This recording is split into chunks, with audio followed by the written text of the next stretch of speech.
o dólar disparou e foi um disparo de quase 3% nessa quarta-feira, fechou de novo, quebrando o recorde de valor nominal. O ministro da Fazenda, Fernando Haddad, afirmou que não descarta que o que a gente esteja assistindo seja, nas palavras dele, aspas, ataque especulativo contra o real, fecha aspas. Os detalhes na reportagem de Carol Rosito. Foi a maior valorização diária do dólar nos últimos 2 anos. A moeda americana subiu 2,82% e fechou em R$ 6,26.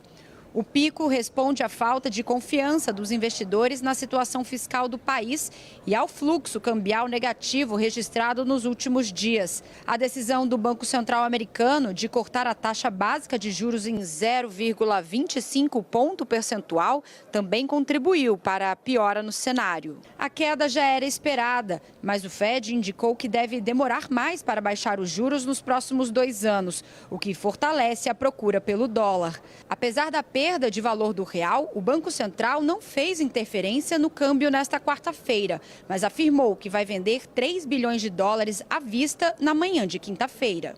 Mais cedo, o ministro da Fazenda, Fernando Haddad, afirmou que acompanha a movimentação da moeda e que espera que o valor do dólar se acomode. Ele ainda insistiu que o governo está comprometido com o ajuste fiscal, inclusive com medidas adicionais em relação ao pacote, que agora tramita no Congresso. Isso não é um trabalho que se encerra, não se encerra. Nós vamos acompanhar, nós vamos fazer uma avaliação do que foi aprovado. Nós temos também a questão da desoneração da folha, que tem uma pendência no Supremo, que nós vamos precisar resolver. O câmbio desfavorável não é um problema só do Brasil. A moeda americana está ganhando força em praticamente todo o mundo, mas a situação é mais grave por aqui. Só neste ano, o real já perdeu mais de 20% do valor em relação ao dólar. Parte da explicação pela disparada recente está na escassez da moeda americana no mercado nacional. Nas 2 primeiras semanas de dezembro, a economia brasileira registrou um fluxo cambial negativo de quase 6 bilhões e 800 milhões de dólares. Mansueto, nessa série de declarações, essas declarações que a gente chama na nossa gíria jornalística de quebra-queixo, que ali está a pessoa, o personagem político está ali e arrisca ter o queixo quebrado pelos microfones, pelas câmeras e tudo mais. Nesse tipo de situação saem as frases que acabam reverberando. Mas o que me chama a atenção é um aspecto que me parece mais abrangente, queria ouvi-lo sobre isso. Aparentemente, os agentes econômicos, milhares, como você ressaltou com toda a propriedade, e o governo não se colocam de acordo sequer sobre quais são os fatos. O que está acontecendo?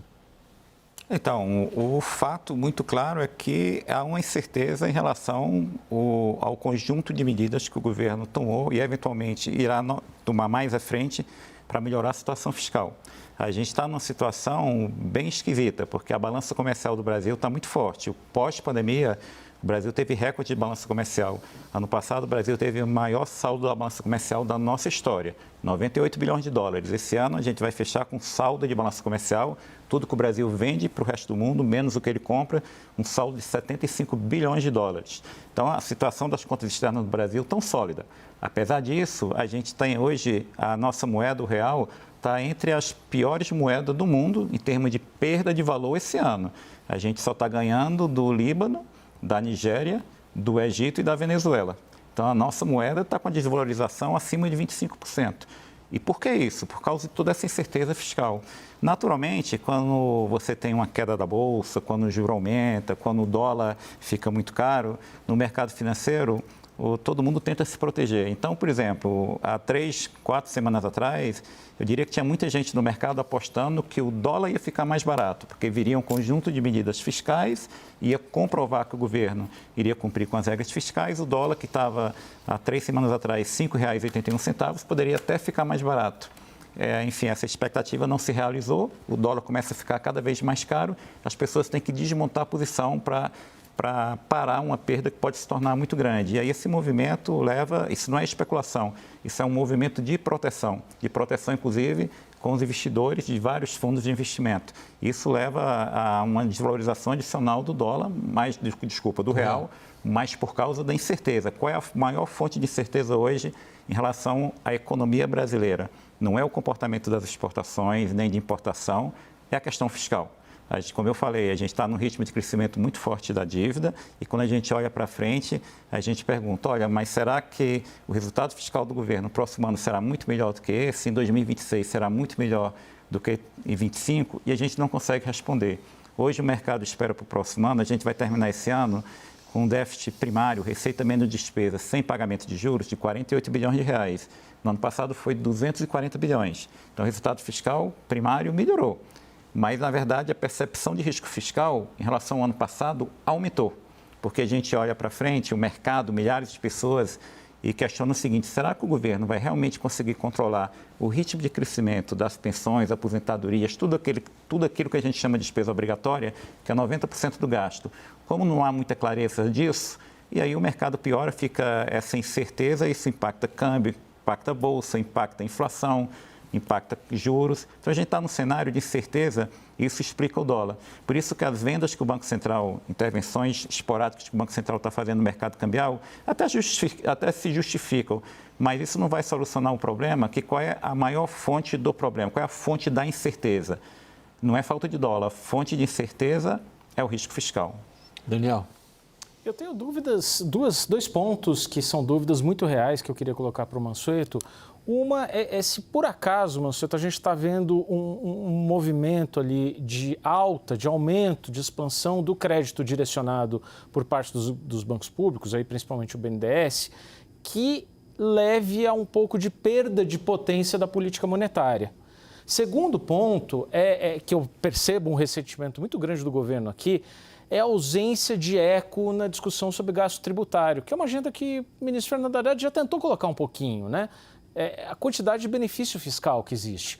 Sempre que o governo ameaça mexer nisso, e não ameaçou muito, vamos convir, mas quando quis compensar ali a desoneração da folha ali com redução de benefício fiscal do tipo a MP do PIS/COFINS, uma gritaria enorme do empresariado, e aí o governo sempre se queixa de que, olha, mas isso o mercado não está cobrando. Dedução de imposto de renda com despesas de saúde e educação para a classe média, isso o mercado não está cobrando. Não está cobrando mesmo?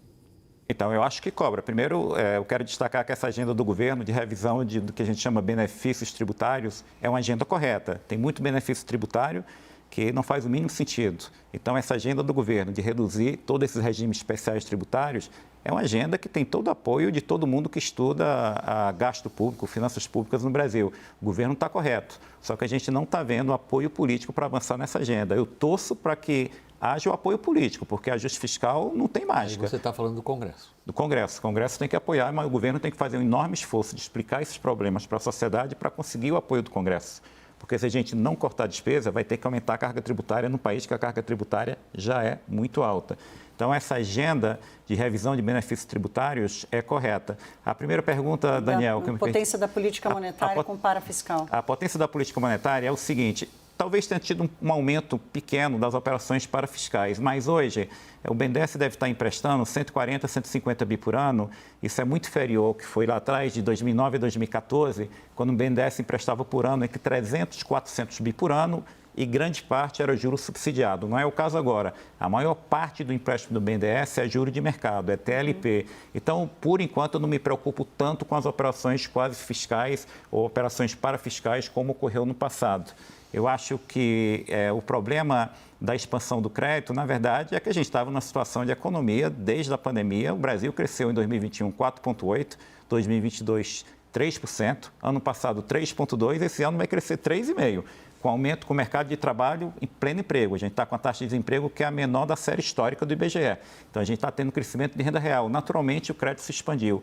Eu acho que isso não foi operação quase fiscal, não foi operações com subsídio, não. Foi expansão normal do crédito, que agora vai parar, porque com juro muito alto, vai ter uma desaceleração muito forte da expansão do crédito. O risco, às vezes, que algumas pessoas no mercado levantam é o seguinte, olha, e se o governo tentar se contrapor à política monetária expandindo o crédito subsidiado. Eu espero que isso não aconteça, porque seria uma política indo contra a outra, aí a gente teria juros ainda maiores. Foi esse o alerta do Banco Central ontem. Ontem ele fez esse alerta. Eu espero que isso não aconteça. Isso ainda não teve nenhuma expansão muito forte nesse governo.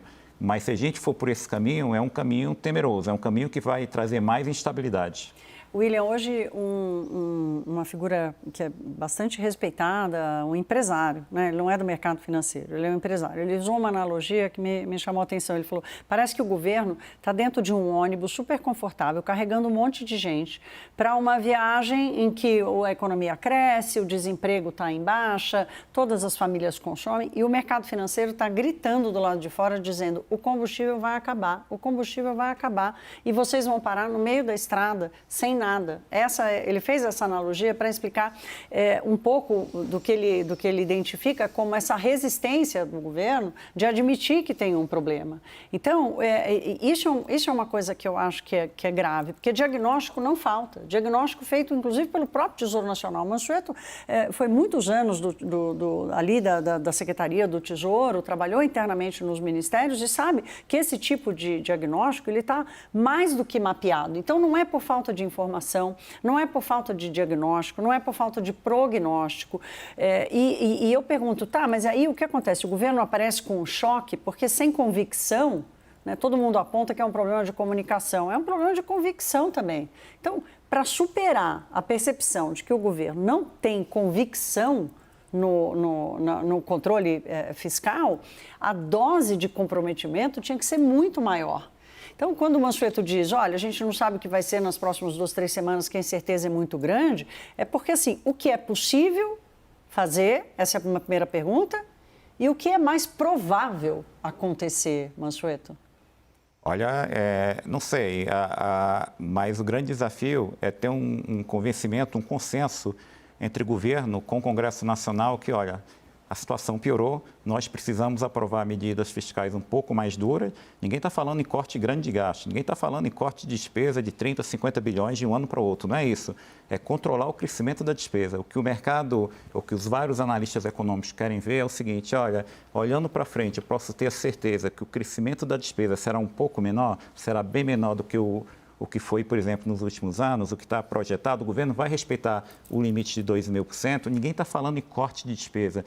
Não é tão difícil a gente resolver o problema da economia, porque a gente não tem hoje nenhum grande desequilíbrio que a gente chama de microeconômico. As concessões estão saindo de aeroportos, de portos, de rodovias, de saneamento. O setor imobiliário vem de 3 anos muito bom. A Petrobras não está com preço de gasolina congelado como foi lá atrás. No setor elétrico está tendo investimento. A gente tem um problema macro e um problema que vários países do mundo estão passando e estão tomando medidas duras, que é a questão fiscal. A Inglaterra... Caiu o governo na Alemanha por causa disso. Exatamente. A França caiu o primeiro-ministro por causa disso também.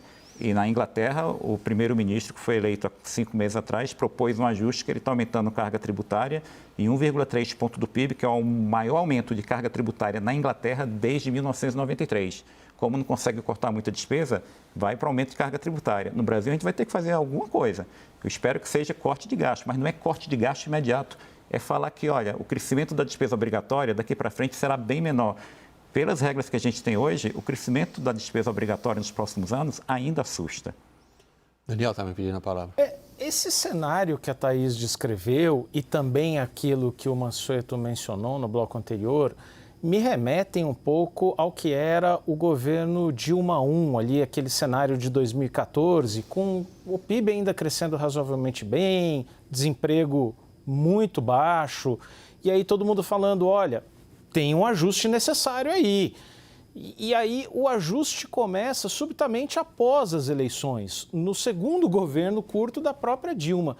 Essa comparação com a transição de Dilma I, Dilma II, é correta, Mansueto, de alguma forma? Porque, assim, ao mesmo tempo você diz, olha, a gente não tem preço dos combustíveis ali sendo segurado, distorção nas tarifas de energia elétrica. Se a gente se dedicar a fazer um ajuste, seria menos doído, talvez, do que aquele ajuste necessário em 2015 para corrigir o que era o governo Dilma I? Deixa eu só pôr um pouquinho de molho nessa final da pergunta do Daniel, pegar a carona na pergunta dele. Você se referiu que nós temos um problema macro, ele chama-se eleição de 26. Então, quando eu falo que a gente tem um problema macro, é toda essa incerteza em relação ao fiscal e uma falta de consenso de todos, do Congresso, do governo, do que fazer. Então, como eu falei, ajuste fiscal, ou você corta a despesa, não precisa ser um corte imediato de despesa, pelo menos você controla o crescimento da despesa, ou você aumenta a receita. Talvez, às vezes, um pouco dos dois. Eu acho que quanto mais cedo a gente fizer esse ajuste, Daniel, menor será o custo lá na frente, porque se você adiar muito um ajuste e chega uma situação que a gente termina esse governo com a dívida de 85%, 86% do PIB, a gente vai ter que fazer um ajuste muito mais duro em 27. Esse é o cálculo racional de quem, como você, tem os dois pés ancorados nas ciências da economia. Mas não tem nada a ver com o cálculo racional de quem quer ganhar a próxima eleição. É verdade, mas... Qual é o temor que você tem de que uma eventual queda de popularidade do presidente leve ele a fazer exatamente o que você falou que não podia acontecer de jeito nenhum, que é crédito subsidiado, por exemplo? Claro, então, eu espero que os assessores do presidente expliquem o seguinte, olha, se a gente não melhorar o fiscal, a gente pode ter uma inflação muito maior. Uma das piores coisas para qualquer governante é ter uma inflação alta, porque a inflação alta tira popularidade. Então, se a gente for por um caminho de mais expansão fiscal, com essas operações subsidiadas, é um cenário que a gente pode ter uma inflação muito alta, que pode ter mais gás, mais incerteza e trazer a inflação para o alto e prejudicar, enfim, a aprovação do governo. Então, espero que os assessores econômicos ajudem a ala política do governo a entender o seguinte, olha, a melhor forma para esse governo ser aprovado, para ser reeleito, é a gente trazer estabilidade para o país. E a gente levar um cenário de maior segurança fiscal que leva a inflação bem menor. O país crescendo com desemprego baixo, inflação baixa, todo mundo aprova o governo. Mas aí tem outro problema que aí é grande, porque os ministros não se entendem, o presidente Lula tem um problema de convicção, como a gente disse aqui, uma resistência enorme, né? O Haddad fala uma coisa, os ministros palacianos falam outra, existe uma resistência também dentro do próprio partido do presidente, um ataque agressivo ao Banco Central, quer dizer, o ambiente não é um ambiente de escuta, Mansueto, é um ambiente de bravatas. Eles têm que se entender, porque, na verdade, se não se entenderem, se não chegarem a um consenso, não adianta a gente ficar culpando o Banco Central. Na verdade, a partir do próximo ano, a maioria dos membros do Banco Central, dos diretores, terão sido nomeados por esse governo. O Banco Central está fazendo o trabalho que lhe cabe, que é aumentar juros para trazer a inflação para baixo. Sozinho, o Banco Central não vai resolver todos os problemas, que hoje a maior incerteza é fiscal. Daniel, é que eu vou encerrar. Não, é para você que eu passo a última palavra mesmo, mas a pergunta é dura. Quem é que o Lula ouve? Está cada vez mais claro, houve muito mais a ala política, o PT raiz, do que a sua equipe econômica. Basta ver o seguinte, o governo vai continuar dizendo isso. Olha, eu estou dando aqui com uma mão a isenção do imposto de renda para quem precisa, para quem ganha até R$5.000. Estão te tirando aqui com a outra mão, com mais inflação. Mas quem está te tirando é a Faria Lima. Eu estou fazendo bem, a Faria Lima está fazendo mal.